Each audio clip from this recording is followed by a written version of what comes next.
So today I've installed this new sprinkler here.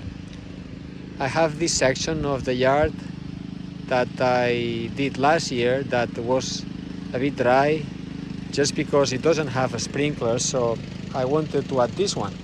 So I had to bring the water from that other one over there.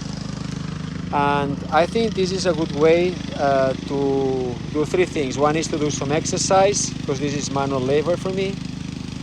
The second one, to save some money. It's taken me 5 hours already, so I'm probably saving about $500 or $600 today with this. And the other one, it's a good meditation exercise because it allows me to disconnect from everything else. So let me show you the different components. This is one of those Hunter 3/4 inch sprinkler heads.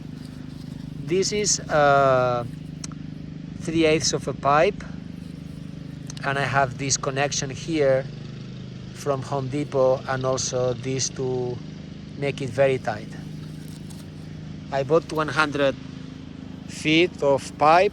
This is flexible pipe, and I'm using about 50 or 60. This is the other side. So that's the other sprinkler that's already working. So I had to find the pipe. This is a 1-inch pipe. All my yard runs with this 1-inch pipe. And here I bought this from Home Depot. It goes into 1 inch and 1 inch. Sorry, this is 1/2 inch. And this one here is 3/8. So it goes inside and it's very tight. You have to push it very hard. And then I bought those. I like the ones with this, so it's easy for me to screw or unscrew. And now it's all connected. And then I also bought this grass to sit on top. And also, this is how I did it. So I used this razorback. This is a shovel for trenches, and I think it's excellent. I didn't buy any big machinery. And then I'm using my Ryobi, this one for screwing things, and this one for making small cuts to the pipes. This is excellent. It comes with the batteries that you can interchange, and this is extra. That's the piece I cut.